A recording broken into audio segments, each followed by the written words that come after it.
So, I'm guessing if you've clicked on this video, you've probably seen a Harry Potter movie or two in your time, and I assume you probably enjoyed them, since you've intentionally chosen to watch a YouTube video about them. And if that's true, then great, you're in the right place because I too love the Harry Potter movies. However, I have a confession to make. I am a bit of a Potter book nerd. Now don't worry, I'm not one of those fans who will stop the movie every 3 minutes to explain every tiny detail that the movie's missed out from the books, but I do think that every single Harry Potter movie in some way either changed, altered, or added some detail that either just slightly, or in some cases significantly, make the movie worse than its book counterpart. Now look, I promise I'm not always this negative. I do love the series and I love the movies as well as the books, but for the sake of hopefully an interesting video and because, let's face it, negative content performs a lot better than positive content online, unfortunately,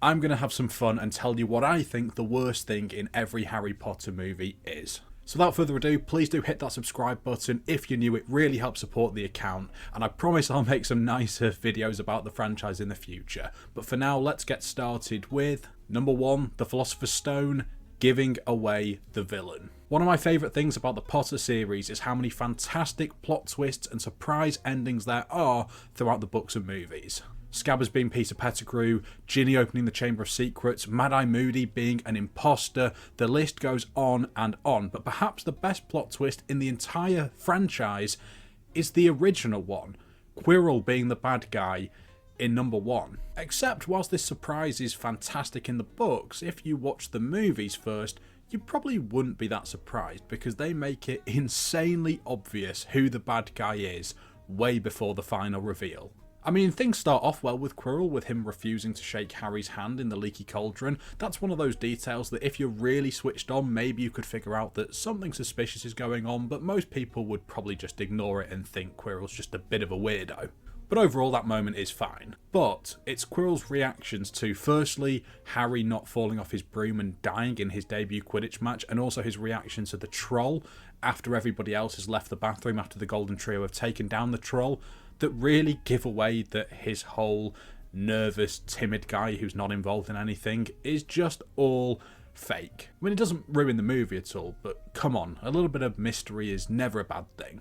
Number 2, the Chamber of Secrets, where is my extended cut? Now this one was really tough because overall, the Chamber of Secrets is normally seen as one of the weaker Harry Potter movies, but I don't think that's because of any specific bad things that happen, to be honest. I just think it's because it's a pretty long movie compared to the others, and the plot doesn't really justify that. In my opinion, it's one of the weaker plots in the entire franchise. But with all that being said, despite it not being many people's favourites, it's still a really solid movie. One thing I did just mention though is that a lot of people maybe think it's a little bit too long.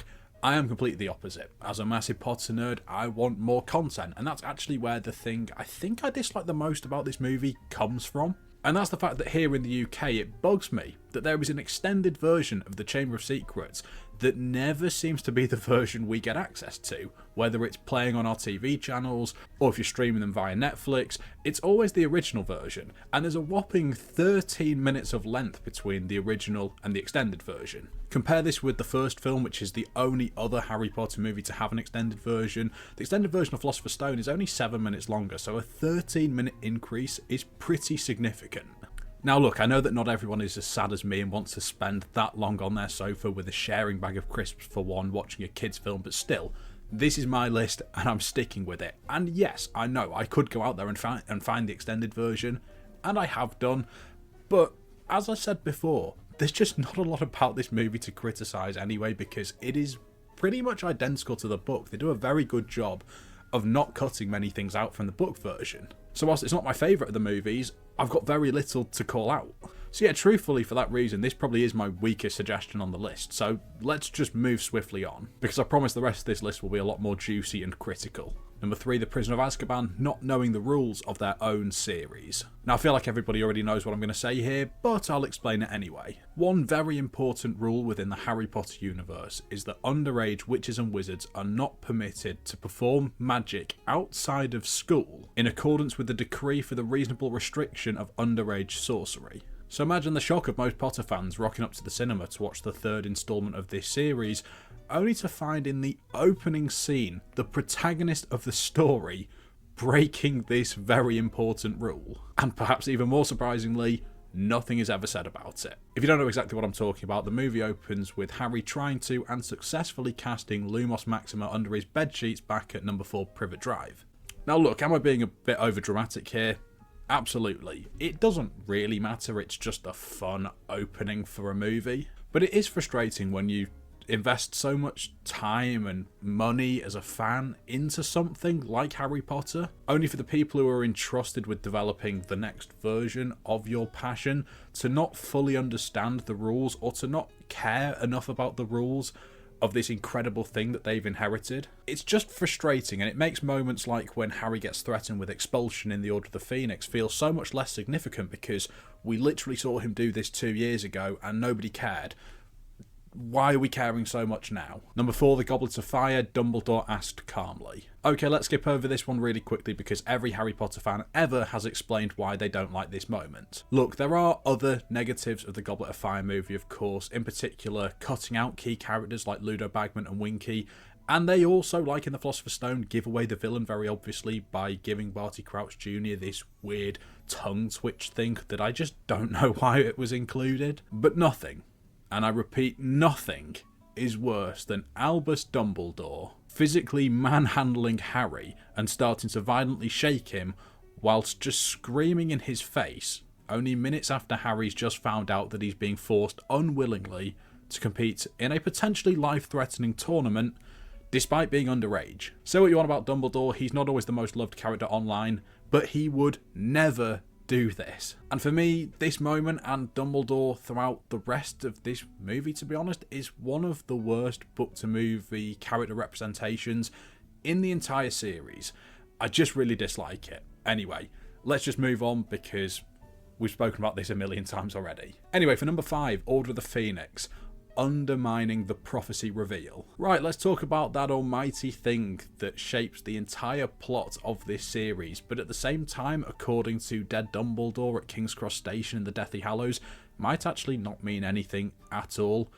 Yes, of course, I'm talking about the prophecy. Now, whilst we don't know at the time, the entire Order of the Phoenix story is building up to Voldemort trying to use Harry to steal the prophecy from the Department of Mysteries. In the end, Voldemort's plan fails, the good guys all survive, well, except one, R.I.P. Sirius, and Harry ends up back in Dumbledore's office safely. This is now the moment where the Hogwarts headmaster decides it's finally time to tell Harry everything. Now, this is probably the most important moment in the series up until this point, so it always amazes me that the movie just sort of skips over and rushes this extremely significant moment. We do get a very brief explanation from Dumbledore, but for anyone who has read the books, you'll know it's extremely underwhelming in comparison. In the book, Dumbledore battles against an enraged Harry reeling after the death of his godfather, knowing deep down it was his fault for falling for Voldemort's trick. Dumbledore, however, remains patient and eventually explains to Harry the magnitude of the prophecy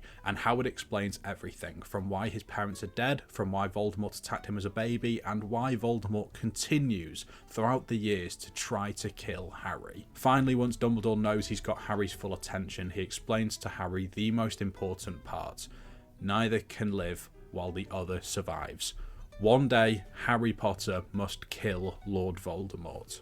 It's an incredible moment that signals we have entered the final stages of the saga, but one that, in the movie, is not treated anywhere near as significantly. Number 6, the HalfBlood Prince, Harry and Ginny's relationship. So if you see my video discussing one thing that I hate from every Harry Potter book, you may remember that in the HalfBlood Prince I said all of the romance. Now look, that's just because personally I'm not that fussed on romance stories when I'm reading books or watching movies or watching TV shows. I don't mind them, they just normally get in the way of storylines that I'm more invested in. However, I do understand why they were included because a lot of people do care about that sort of stuff, and to be honest, a series revolving around the lives of kids turning into teenagers, then becoming young adults, would feel like it was massively missing something if romance wasn't included at all. However, whilst I actually don't mind the relationship between our main character and his best friend's sister in the books, in the movies, it's a very different story. Now, I'm not going to blame Daniel Radcliffe and Bonnie Wright because, to be honest, it feels like it was more of a directional mishap than anything else, but Harry and Ginny in the movies, in the HalfBlood Prince specifically, have zero chemistry. Pretty much every interaction between them after the end of Chamber of Secrets is extremely cringeworthy, and apart from one moment early in the Chamber of Secrets when Ron tells Harry that Ginny's been talking about him all summer, their relationship just kind of springs up out of nowhere. Like, Harry's never really shown the slightest bit of interest in Ginny for nearly 5 years up until this point. Then suddenly, at the beginning of the HalfBlood Prince, he shows up at the Burrow and just stares longingly at her through a window for a little bit. Like, where's that come from, Harry?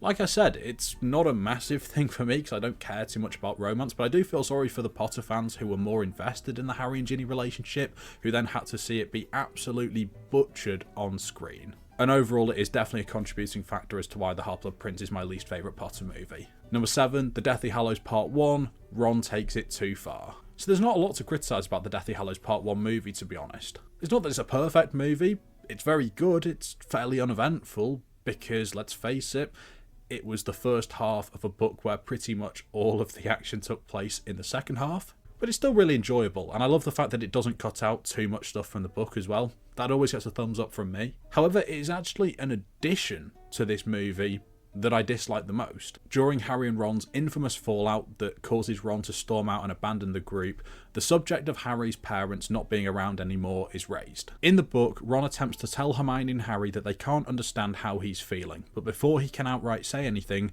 Harry shouts and reminds him that his parents are dead, to which Ron replies saying that his could be going the same way. It's a heated moment where things are implied, but importantly, Ron is very careful with his phrasing.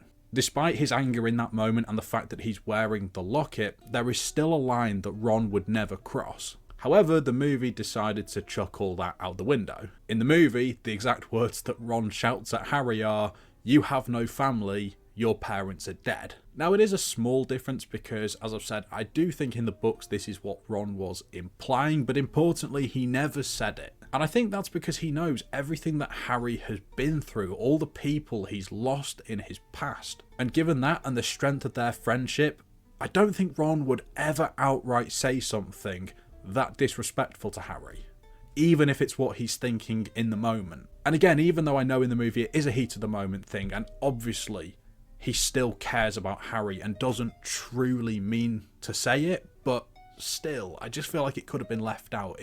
It's another one of those reasons why people don't like Ron as much in the movies, because his character's just a little bit off.